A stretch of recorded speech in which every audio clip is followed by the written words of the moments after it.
I don't think I'd be the person I am without dancing here. I've only been dancing for really 5 years, and if you take out my 2 years at DMAC, it's like 3. I know how to like push myself. I know how to be scared and overcome that fear. And I know how to work hard and like work for what I want. So it's like, if I want this thing, I'm gonna get it. And I just put in a lot of work. That is something we should talk about too, is confidence in dance, because wow, I had no confidence. And I went to tryouts. Every single person at tryouts has met the coaches before. And I show up and they're like, who are you? And I'm like, I've never met like a team who has truly like worked so hard. I don't talk about it a ton with people. I probably should talk about it more. It's made me become a better person, a more confident person, a more like a strong woman, I guess. I don't know. It's just like so healing for the soul. Like experiences will always override materialism. That's a great question, because this is on my mind all the time. Okay, I'm not sure what I'm allowed to say on here.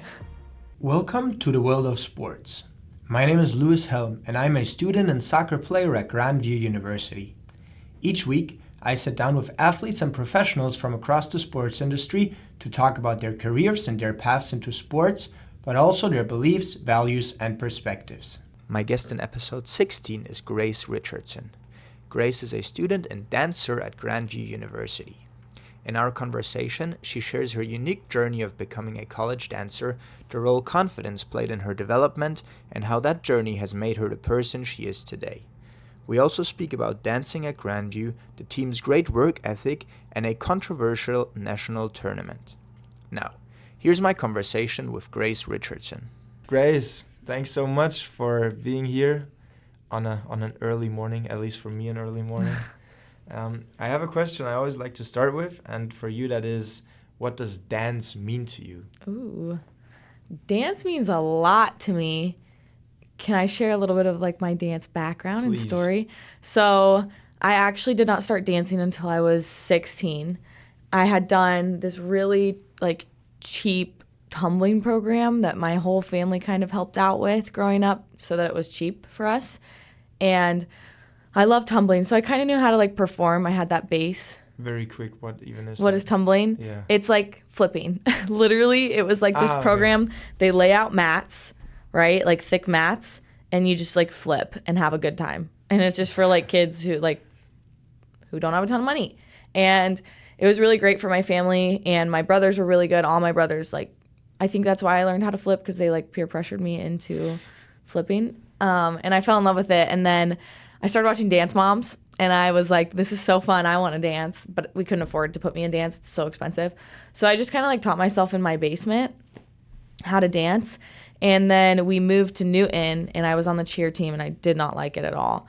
And I wanted to try out for the dance team, but I'd never danced like the turns that we do in dance, never done those in my life, never been taught how to do those. So I tried out and I made the team, and they're like, well, you have a good enough foundation, like you know how to perform, we'll just teach you the rest.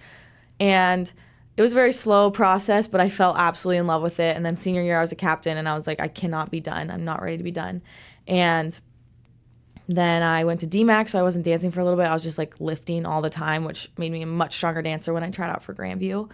And now I'm at Grandview, and I absolutely love it. And yeah, so I haven't been dancing. A lot of people have been dancing since they were like 3. That's not my story at all. I've been dancing for quick math, 5 years. I've only been dancing for really 5 years, and if you take out my 2 years at DMAC, it's like 3. I've been dancing for like 3 or 4 years, so not that long. But I just connect to dance on like such an emotional level. You could even say like spiritually. Like when I'm going through like a hard time, dance is like a place. Like when I go up to the dance room and I'm there by myself and I play some music and I work on either my skills or do like some freestyle dancing, it's just like so healing for the soul. Even to go as far as like dancing at a wedding or like at a party or like on a party bus, like I just love moving my body. There's so much like power and movement, and it brings me so much joy, whether that's like telling a story through dance or like celebrating someone through dance, like at a wedding or at a party, at a birthday party.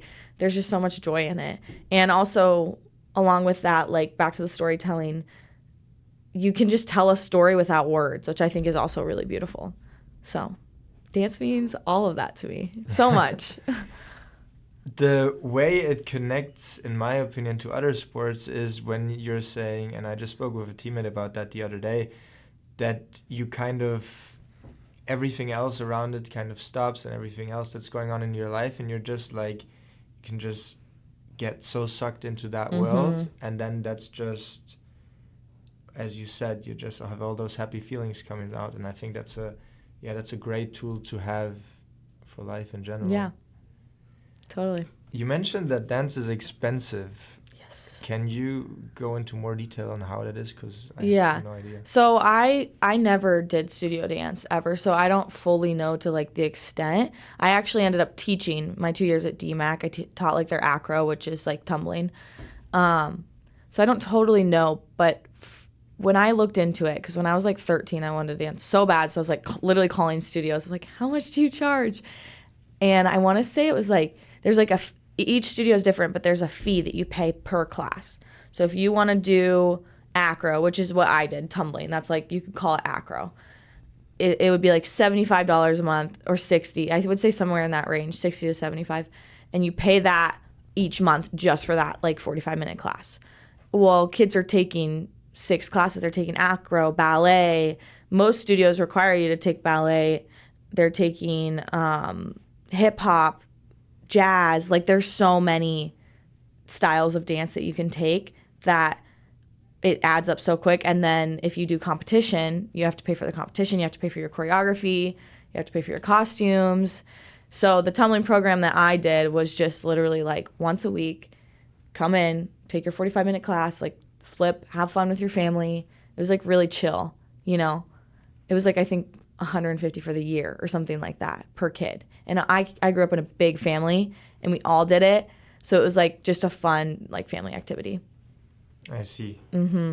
But that is a pretty big barrier to get into it then, I assume. Yeah, huge. I mean, I don't think I've met any other college athlete that's college dancer that has never taken dance growing up. Maybe I'm sure there's one out there. Actually, I know an NFL cheerleader who had no dance experience and she taught herself. Which NFL cheerleading is a little bit different because it's more like pommy, like dance. Like you don't really. I could be wrong.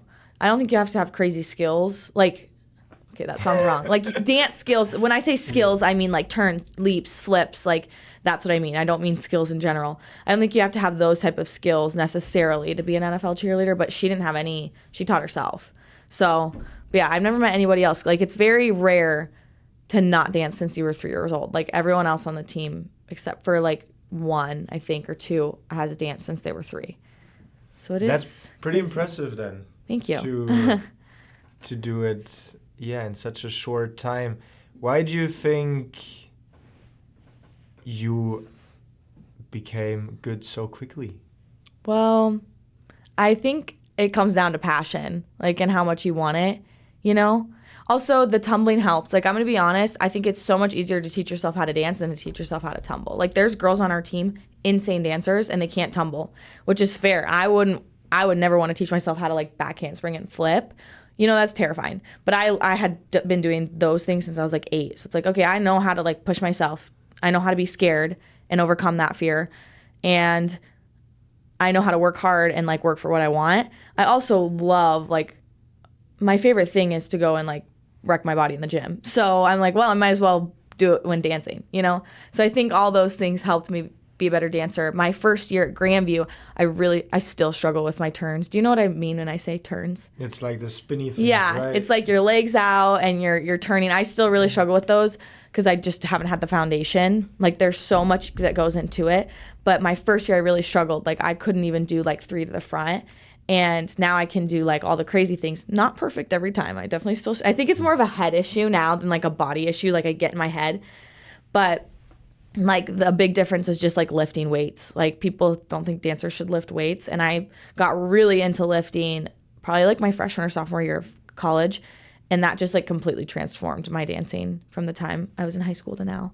So I don't know. I think it comes down to just work ethic and how much you want it. Like, my mom was really great too. She taught all of my siblings and I, she's like, you can literally do absolutely anything you want. Like, there's nothing holding you back from learning anything you want. If you want to be an engineer, you can be an engineer. If you want to be a teacher, you can be like, she's just so encouraging. She's like, you can learn anything you want. You can do anything you want. It's just how much work do you want to put into that? So I grew up with that as a foundation too. So it's like, if I want this thing, I'm going to get it. And I just put in a lot of work.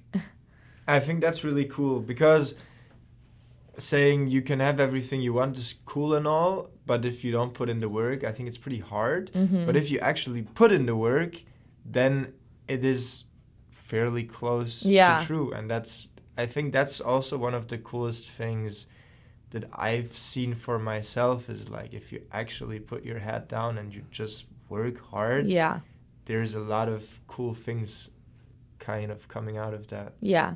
And I think it's important too to enjoy the process of that, not just the outcome, you know? Because like if you would have told me when I was a junior in college or high school that I could be the dancer I am now, like I didn't even think I could be as good as I am now. I didn't even think that was in my possibility. But if you would have told me that, I probably wouldn't have enjoyed the process so much because I would have been like, I just want to be good. But I enjoyed every single step because I love dance.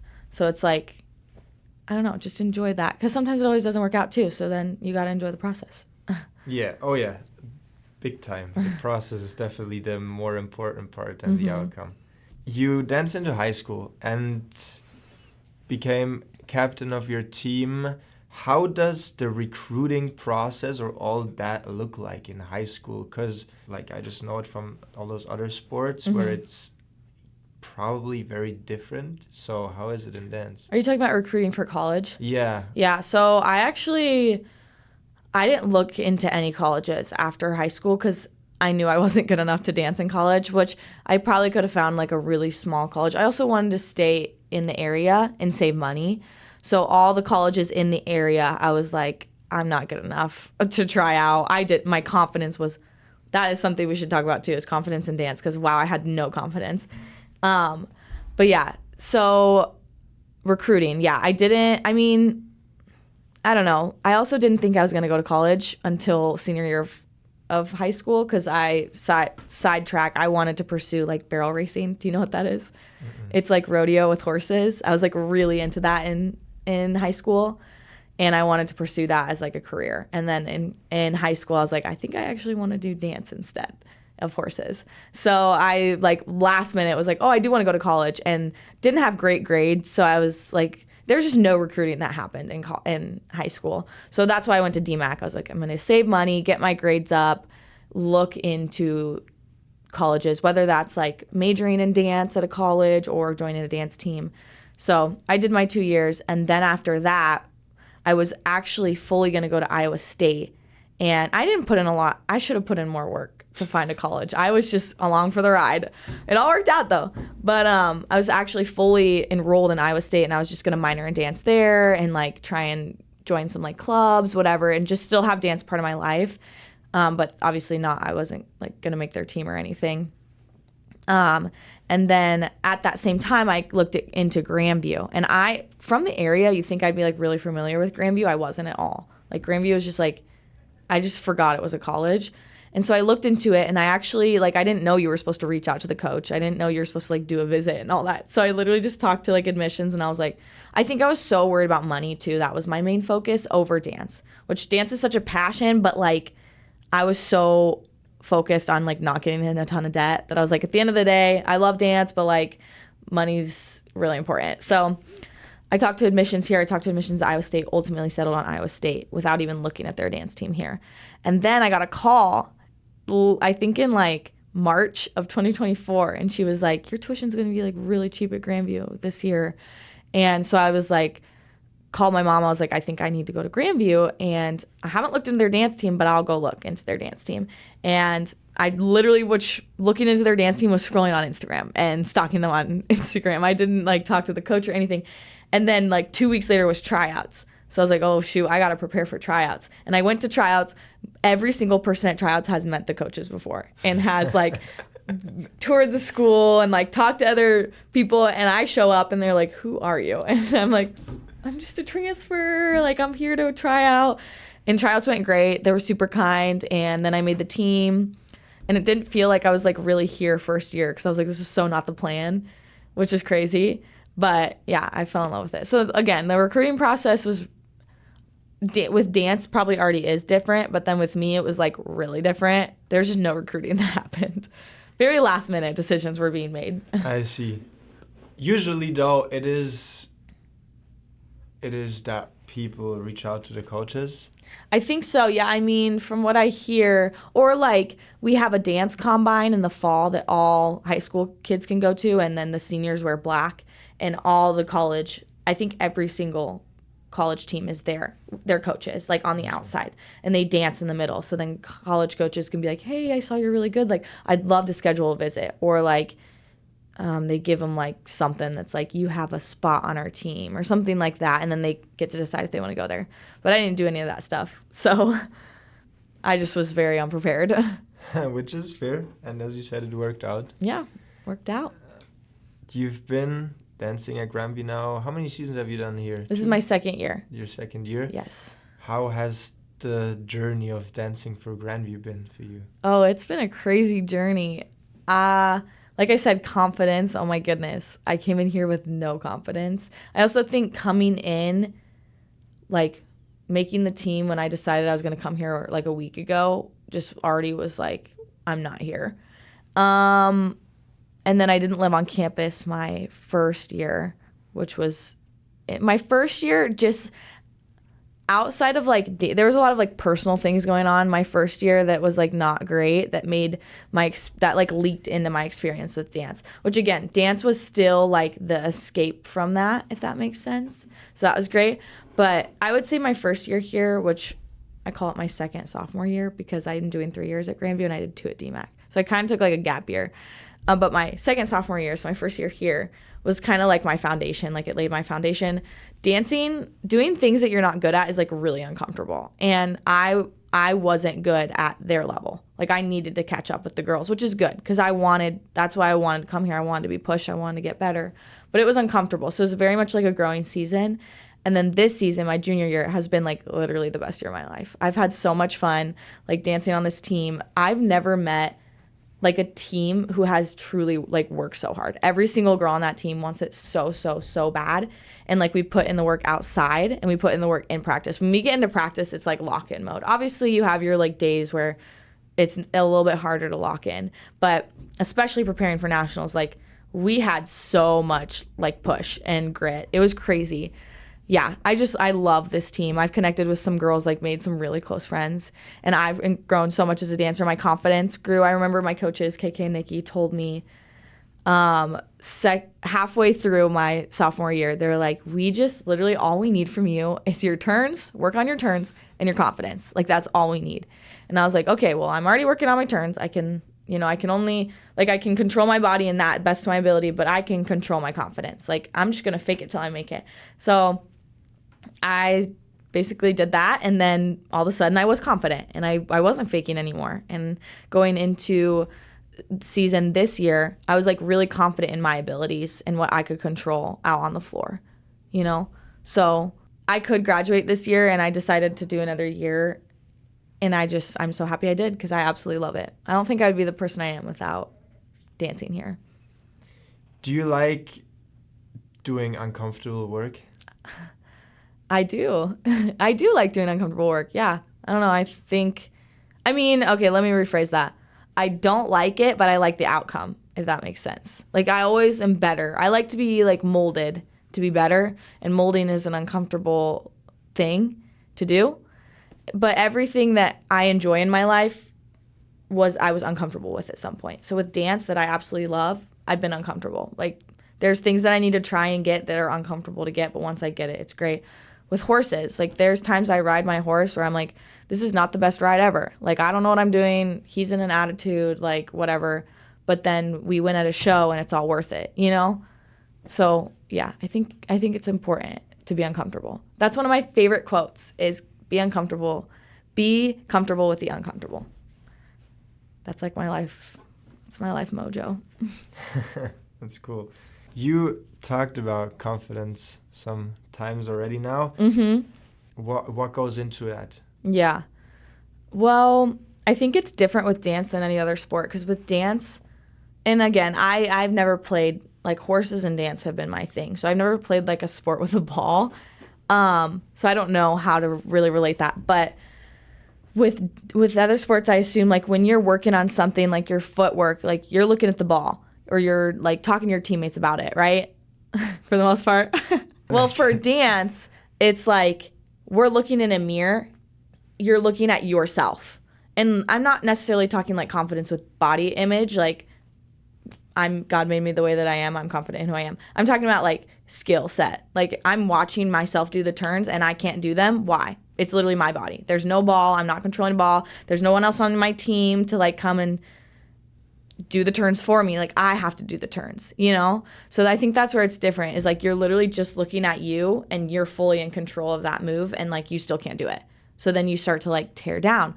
Like, shoot, why can't I get these turns? Why can't I get... Does that make sense? 100%. Yeah. And it is definitely different. Because the way it is, at least in my experience, for most people playing sport with a ball, is that it is not kind of on that level. It's more like going into competition, and then you have the added pressure of that and your teammates relying on you, maybe all those like those things. And I would say in practice, doing stuff, that's a rather uncommon thing, I would say, at least in my experience. So it's definitely different. Yeah.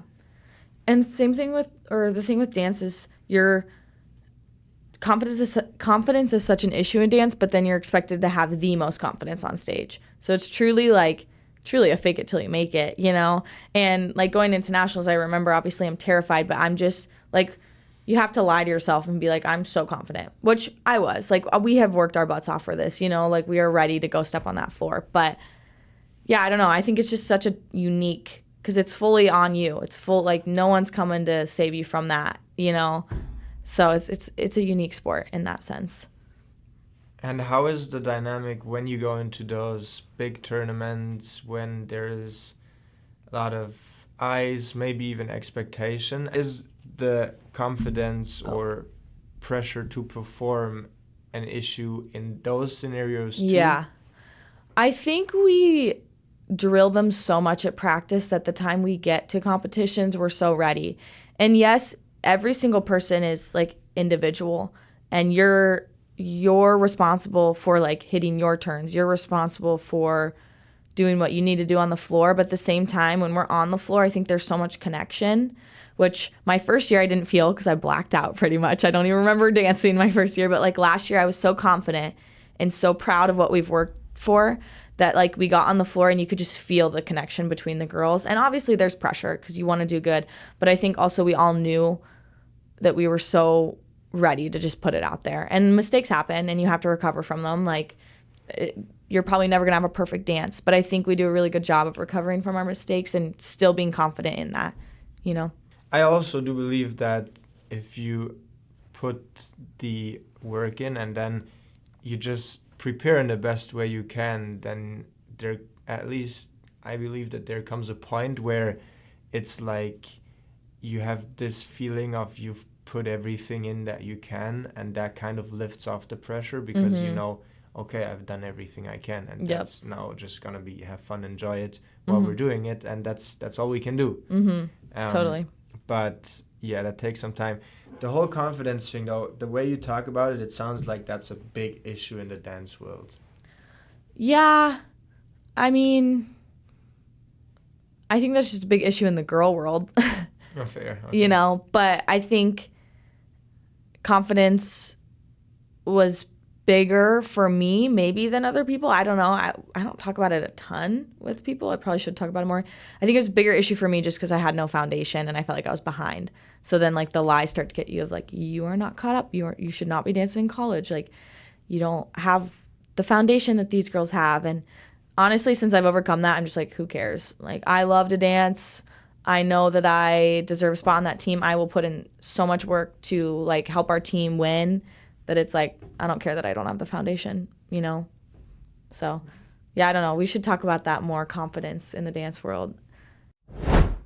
You guys had a pretty good season last year, or this year actually. Yeah.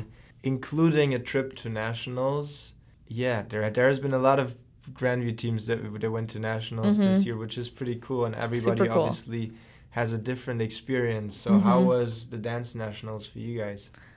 Okay, I'm not sure what I'm allowed to say on here. Because nationals was great and very disappointing this year. We have gotten like third the last couple of years, and this year we got fourth. So we went back. And before that, we were undefeated except for once. We were St. Ambrose beat us by like 0.09. So like not even a tenth of a point. So we were almost had a completely undefeated season. Then we come into nationals and we get fourth, which is really disappointing. We love this routine. Did you see it? I watched it. And okay. Actually, I just have to throw that in quickly. I watched it. My brain nearly exploded. I was like, I have no idea where I should watch. There is so much going on. I was like, yeah, it was too much for me. It was a lot. Did you like it? It was cool, but at the same time, like, I'm so far out of that world that I could not tell you if it was good, if it was like I couldn't tell you anything. Right. Yeah. Did you get the theme? What our theme was? Have you ever heard of the movie Saw? You should like throw in a clip of the movie Saw. Okay. It's a horror movie, and it's the killer is called the Jigsaw Killer. And basically he like takes people and has to give them a choice of like two bads, like either kill someone or like cut off your leg or something like that. It's really gory and disgusting.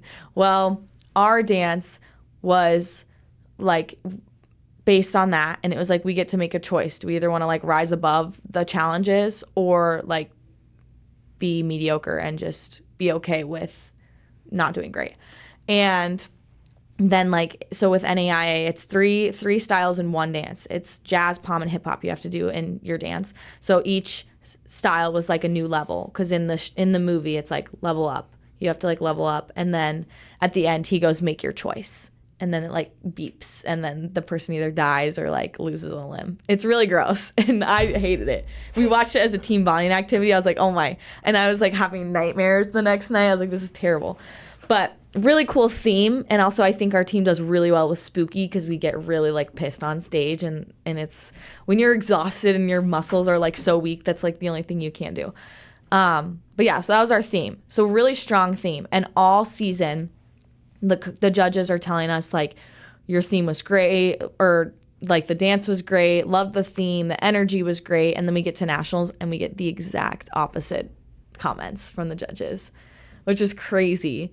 The way dance works is we have the same routine, and we do it all year, but a competition will perform, we'll get our scores and our comments back, and then we'll go back the next week to practice and like revise our dance based on those comments. So if they're like, there was this jump that we were doing in pom that wasn't great, it wasn't that strong, so we changed it, and the judge made a comment about it, so we changed it, because we're trying to make it the best it can be by nationals time.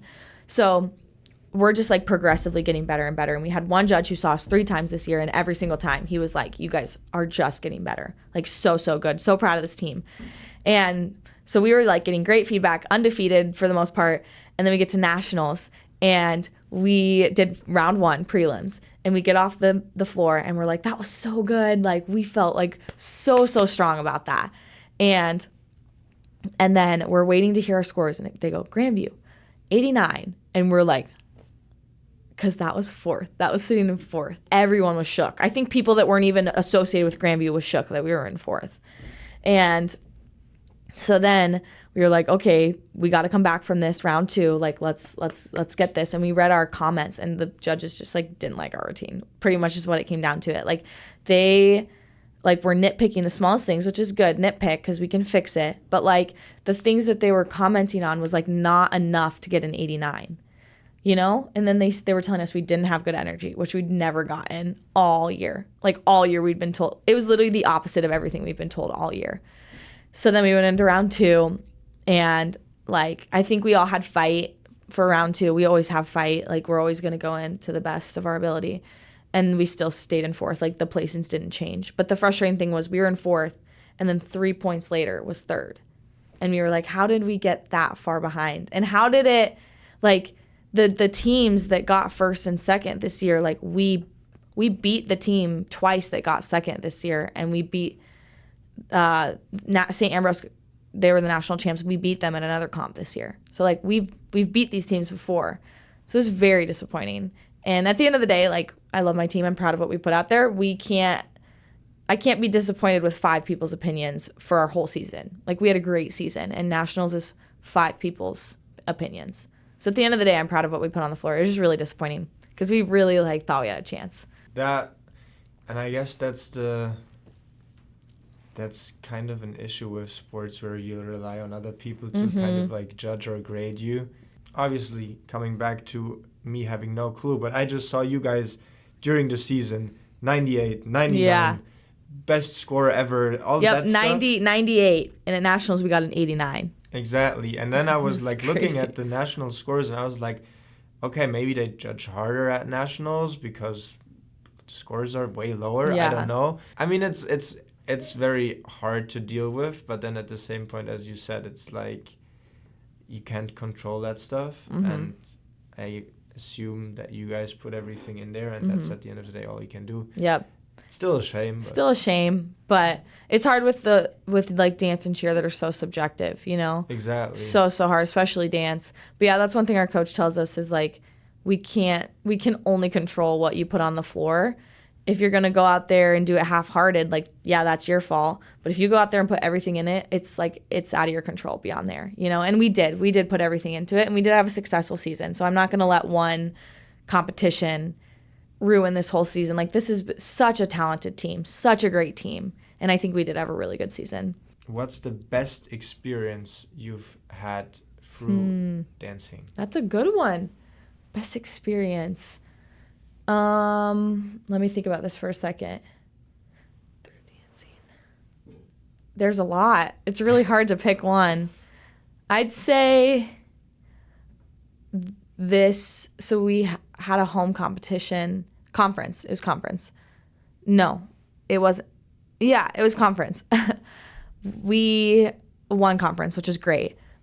But it wasn't even winning. It was after our performance. That was, even during our performance, that was the most fun I've ever had performing. There were so many people in that room. Like, the energy was insane. We nailed that dance. I felt so connected with our team. And then obviously we won, which was fantastic. But yeah, because sometimes like you look for the outcome, and that performance was just fun. Like, I had so much fun performing. And I just remember like being on cloud nine because I don't know why it was so fun that time. That was a really good experience. And then just the friendships I've made through dance too. How many seniors do you have on the team? We have too many. It makes me so sad. So we have 2 squads. Red is the one that went to nationals. We have 6 just on red. It's so sad. And I love all of our seniors. Makes me sad. You still have a year left though. I do. To dance. Yes. Going into your last season now, because you've only done it for such a short time, and that kind of, I can relate that to myself because I sometimes feel like that too when I look at all my other teammates on the soccer team.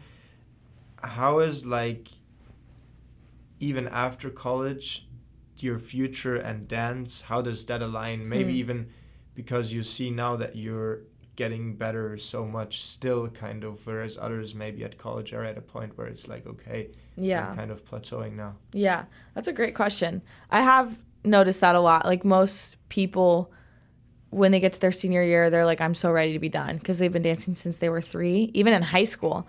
And I'm like the opposite. I'm like, I'm just getting started. I'm just getting good. Like, this is just getting really fun for me. So after college, that's a great question because this is on my mind all the time. Because right now I don't feel ready to be done dancing. I might next year. Like, I still have a whole other year. But there's not a ton of opportunity after college for dancers, which is sad. There's NFL, which I'm not insanely interested in. It's very like pretty fun and like, which is whatever. It's fine. I'm just not super interested in that. And my brother lives in New York, so he's been like, what if you join like a company here, or like come and move out here? And I don't know if that's for me. I just don't know what's for me. I don't even know. Like, again, I could be ready in a year and be like, I'm really content with where I'm at. I definitely think dance will always be a part of my life some way, whether that's me teaching, choreographing, like my niece is doing tumbling, like somehow it will be a part of my life. I just don't know come next year if that means like I'll be giving more of like my knowledge and passion to others, or if I'll still be doing it elsewhere. I have no idea, which is exciting. Like, I have no idea where life's going to take me next year. That's so cool. That mindset, and I really had to work on that because, like, when you're in that situation that you don't know what's going to happen after you graduate, that can either be scary or exciting. Yeah. And that's so cool to hear that that's an exciting thought for you. Well, thank you. It hasn't always been exciting. But I think, like, I have so many passions and hobbies that I'm like, well, I'm about to determined to do something I enjoy, whether that's traveling or dancing or getting back into horses, whatever it is. Like, life's going to be a party, so it'll be a good time. No, definitely. Is the NFL route the only option to keep dancing kind of in a professional manner?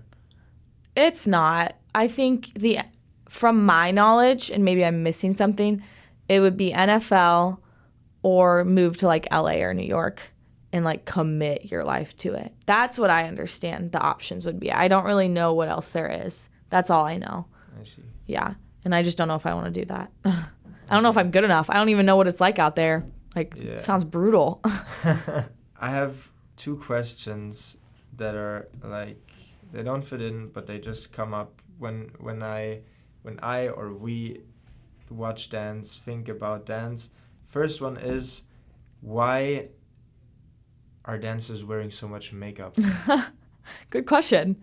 Well, we're in a gym, a pretty small gym in SISM, but most places you're far away from the judges. And like at nationals, I mean, goodness, they were like up in the nosebleeds. Like, so then that you want them to be able to see your face expression. It's also very like performance based. It's very like glamorous, pretty sport. So yeah, that's why we do it. Also, I mean, it would just be wrong to go out there and do this like beautiful dance in a beautiful costume. Like, you wouldn't be able to see, you know what I'm saying? Like, it'd just be like blank face. Yeah. It is a lot of makeup, though. I will say it's exhausting to do that. Yeah, that must take so much time. Actually, I found a really quick routine. I just slap it on there. Also, it's not like I don't really have to make it look good because they're so far away. I just need to have a lot of makeup on. So at the end of the day, I'm like, slap it on there and call it good, and it always works. So. Okay. And second question. I had a teammate, and he went up to me. I was like, yeah, I'm doing a podcast with someone from dance. He's like, yeah, I don't think it's a sport. And then I was like, okay, that's kind of like mean. And then he kind of saved it for himself by saying, when he thinks of dance, he thinks more of the dancers being artists than athletes. That's a good cover. And then I was like, that's actually a fair point. Like, that's an interesting point, because it is so much about the expressions and everything that I just wanted to get your take on it. I mean, what's the definition of a sport?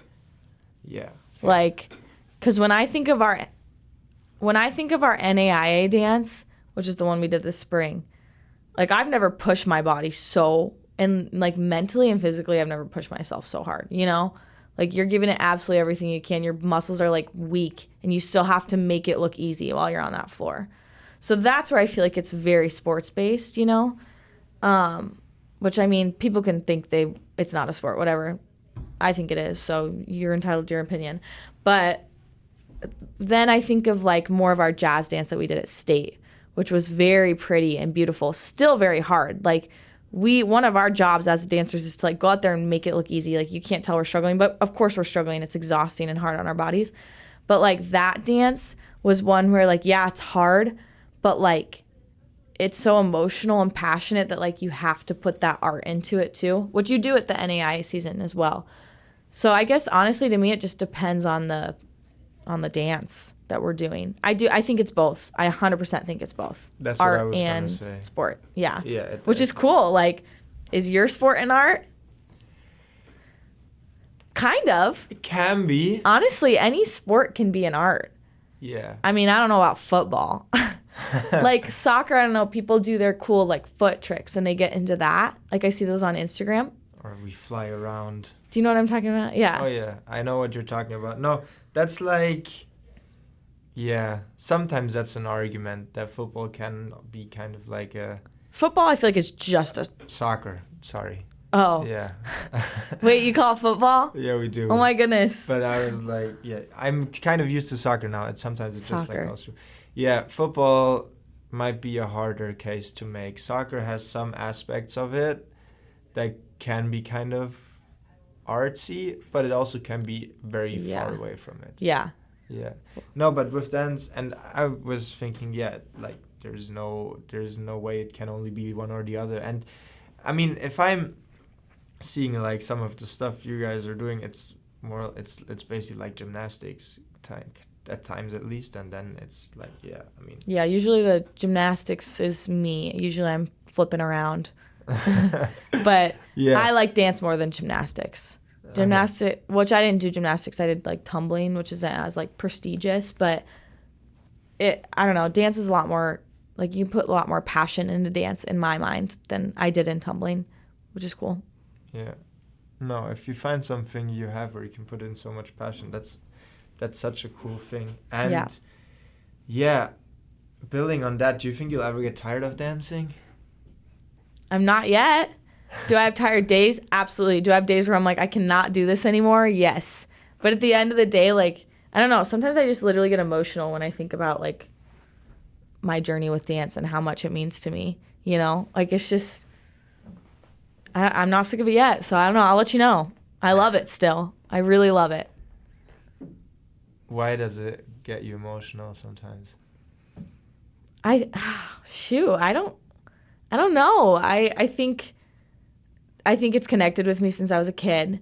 And now to look, like I'll watch videos from this season or like videos of me practicing, and to see where I'm at now when I've loved this since I was a little kid and now I'm like dancing in college, like what a gift, you know? That's so cool. Like now I'm able to get my degree while I do a sport that I'm so passionate about. And I feel like dance like helps you learn more about yourself and also the people around you, like my teammates. It's really connected us as well, you know? And I think dance also, like I mentioned this earlier, has like gotten me through some like really crappy times. Like specifically, actually this time last year, I was going through a really rough patch. Like just, which I mean, I'll be honest, like I went through literally the worst breakup of my life, like terrible, toxic, awful. And like dance was such a healing thing for me, you know? And obviously like I'm completely healed from that. And I think dance is like part of the reason that healing process like happened. And now that I'm like fully healed was because I had dance this whole season. You know, it's just like so healing. And again, I think it comes down to like just movement in general, like not necessarily just dance, like just going to the gym in general and spending like 2 hours at the gym was healing. But yeah, I just have like vivid memories of this time last year, like being up in the dance room and just like letting my emotions out through dance, which was really cool and very healing. You just said how you like learn so much also about yourself. Can you like talk me through that? Yeah. Let me think about this. I think there's such like a mental game that comes with dance that's part of the reason you learn a lot about yourself, which we've talked about, like the confidence and the grit. But like, I don't know, when I'm dancing, when I'm trying to like get a new trick or something, I have two options. I can either be like, well, shoot, I can't get it, which I've been there and I've done that. Or I can sit there and be like, you're strong. Like I start telling myself affirmations, which is like so basic and whatever, but it helps. And so like taking that in the dance room has made me realize, oh, I can do that in the outside world too. Like I am strong and I am like capable. And, or like even when I'm lifting and I have to do another set and I'm like, I cannot do another set. I'm like, girl, yes, you can. Like get down there and do it. And yes, it hurts, but then afterwards, like it feels so good. And my body's like hurt in a good way. That's like, I just accomplished that. So like you can take those into every other aspect of your life, you know? So I think that's one way, like it's helped me learn more about myself. Or I don't even know if I would say learn more about myself, just it's made me become a better person, a more confident person, a more like, I feel like I could, what's the word I'm looking for? Like a strong woman, I guess. I don't know. Like it's shaped my mindset. Even just being in college, like when our coach is like, you don't think you can do another one, but like you can. You got to go do it. And it's like last year I was like, no, I can't. And this year I'm like, I don't think I can, but like I'm gonna, you know? And then carrying those things outside into your regular life, it just like it all flows into each other. Everything that you learn about it. So I don't know. I just love it. That's also a thing that I feel like unites all the sports is that if you get your head in the right space, it changes everything. Mm-hmm. And that's like so apparent with anyone I talk to, that you just can't neglect that if you wanna have a good season, if you wanna have some success within the sport. Yeah. It's such a big part, and I think that's like, that can be kind of a scary thing, but also super empowering thing to understand that, like, if you not just work on your physical skills, Mm-hmm. but also on your head, that's like, that can make such a big impact on what you're gonna be able to do. Yeah. I think that's so cool with all athletes. Like, why athletes are special in a sense is because obviously physically you have to be there, but also like there is such a mental battle that comes with sports, and choosing to rise above that is such a cool moment for athletes, you know? Now, we're not gonna be athletes, at least not at a very high level athletes for our whole lives. There's also life outside athletics. You're doing a communications major. Yes. Have your own photography business website, Instagram, whatever on the side. Outside of athletics, what do you want to do with your life? A lot. Like, too much. I mean, my passion right now is video and photo, so like visual storytelling. I've been getting into wedding videography, which I really enjoy. I love to travel. I've gone to quite a few countries, and then I'm going on 2 trips this summer. So I want to try and take my camera and get some like travel photography, videography, and dabble in that area. If I could just like travel the world, that would be my dream. If I can find a job doing that somehow, I don't know what that would look like. That would be a dream. I don't know. I have a lot of dreams. That's one. In the future, like future, I would like to like have a family, of course, and then get back into horses. Hopefully raise my kids riding horses again. Hopefully get into barrel racing again. Yeah, I'd say those are like short-term, long-term dreams. And with you liking traveling so much, is your base gonna be around here always still though? I don't think so. I don't think I'll live in Iowa after college. Again, I have no idea where I'm going to be after college, and which is fine. Like, if I get a great job here and the Lord wants me to settle down in Des Moines, Iowa, I'll be a little reluctant, but I'll be like, okay, whatever. But if I'm called to go literally live in a different country, I would. I don't know. I'd like to move. I don't know where I'm going to be. And then that's fun and that's exciting. Oh, that's cool. Yeah, I also find it super interesting because for some reason, maybe it's monetary reasons or just like lifestyle, I don't know. I feel like with many Americans I speak with, they haven't really been traveling that much. Really? And you've really been. Maybe That's I just crazy. speak to the wrong people. I don't know. But you've been one of the not too many ones that actually have been to a lot of places. Also, on other continents. So I was interested in how like that kind of love or liking for traveling came, if that was always Where it came from? Yeah. So my brother is really into travel. My oldest brother, Justin, he's the one that lives in New York. He is like the coolest person I've ever met. He's done everything, and he's very curious. Everything makes him curious. And I noticed, like, I was born very curious, but he like sparked this new love of curiosity. Like, I just be curious about everything, and life's interesting. And he kind of has like gone on a trip for the most part with every sibling. And so I went to India in 2023, and that was my first like big trip, and that was life-changing, and that kind of sparked my love for travel. And then I wanted to go with Justin because he's so fun and he plans really cool trips, and he travels very heavy. So he's like, how many places can we see in the shortest amount of time?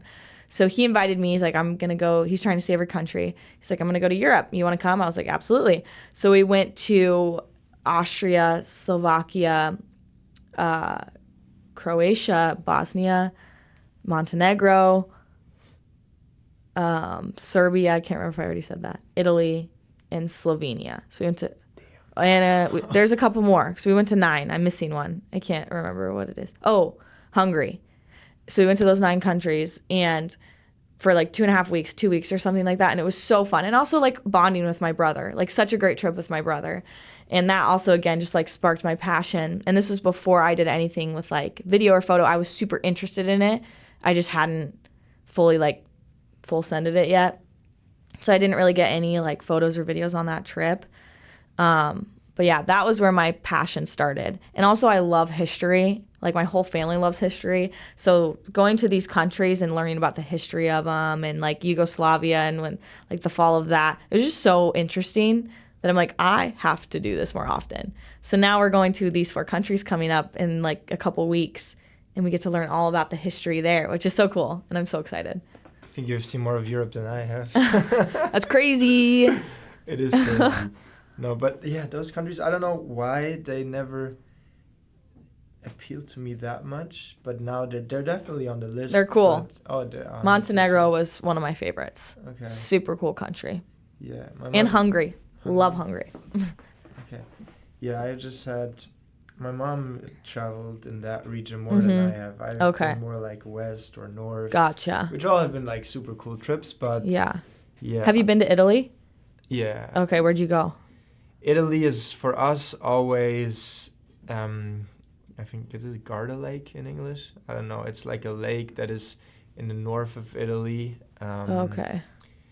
Which is like the prime holiday destination. Okay, like, cool. I go there every summer, kind of. But Fun. apart from that, I haven't seen that much of Italy. Have you seen Rome? Never. What? I've never been to Paris. I've never been to Rome. Yeah, that's probably the 2 biggest ones I haven't been to, which I need to go still, but now. Is it like a trek to get there, or is it pretty easy for you to go? Oh, it's very easy. You just usually just take a train. You got to go. Like a couple of hours. Yeah. Oh, I definitely have to go, yeah. But, yeah, I don't know why it never happened so far. I think it was just like, I've been traveling in so many other countries in Europe, or like other places in Europe. And then at some point I was like, okay, I need to see more. Mm-hmm. And then I ended up traveling to like places very far away. Yeah. And now it's like, okay, there's also stuff fairly close, which I haven't seen. And that's like... Which makes sense. On the list. But there's, honestly, for me, there's so much. Like, I want to go to South America, but I want to go to South America for a long-ass time. Yeah. Like, I want to go there for a couple of months. Oh, that'd be cool. Doesn't work out with, like, playing right now. So that's kind of like, at some point in the future, I'll do that. And now it's more... What I used to do is, like, always... Because how studying works in Germany is, like, you have those... 1.5 month breaks, maybe even 2 months in between semesters, and you don't just have a big summer break. Oh, so I would use those couple of months to travel. Yeah. Which was always super cool, but it's never been longer than a month. Which is also very like end level complaining about stuff. Yeah. You only have a month free, but still like that's definitely something I want to do like for a longer time. Yeah. But yeah, no, I've seen so many cool places and had so many like life-changing experiences, grateful experiences, experiences that shape my perception on more like my perspective on stuff. And that's been like, that's been the greatest thing. So I'm super excited to hear that. Yeah, there's nothing like it, truly. Like my brother Justin always says, like, depending on what you want in life, him and I want like experiences. So he's like, saving your money for experiences is so much better than stuff. Like experiences will always override materialism. So that's like my new saying too. I got a lot of sayings apparently. Yeah, but I take that advice any day of the week, because that's been like exactly the same thing for me. I've worked a lot during my undergrad and saved a lot of money, and I'm usually fairly tight with like spending money on stupid shit. Yeah. But when it comes to travel, I don't give a shit. Yeah. It's like, whatever. And if a friend's planning a holiday and he's planning it maybe with a little bit of another budget, but it's still okay for me, I'm like, thank you for organizing it. I'm down for the ride. Like, and but that's also an important thing to say, I feel like, is if you want to travel cheap, you can also have the craziest and greatest experiences just traveling cheap. Like, I've been to Japan on a kind of bigger budget with a friend that's already working. Yeah. I've been to Southeast Asia with like the intention of not spending any money, more of like just for the experience, I guess. And both were insanely great trips. Right. And so that's kind of like the cool thing also about traveling. You do need a little bit of money, but like you don't need crazy amounts. Yeah. And then once you're on it, you can also just like survive. Yeah, grab some buddies and like go on a cheap trip. You're gonna have great stories for the rest of your life. Yeah, and those stories are also like they stick with you forever. Forever. Yeah. Totally.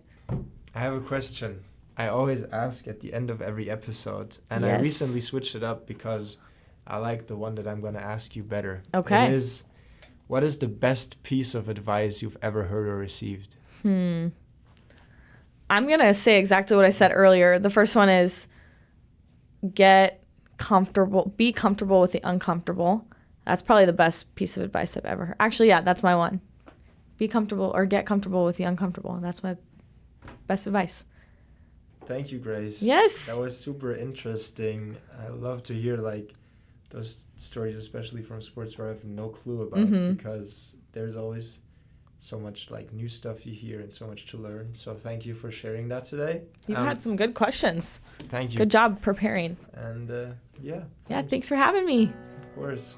Thank you for listening to this episode of The World of Sports. I hope this conversation sparked your interest in sports and the people behind it. If you enjoyed this episode, feel free to share it with a friend and leave me some feedback in the comments. Once again, thanks for joining me in the world of sports.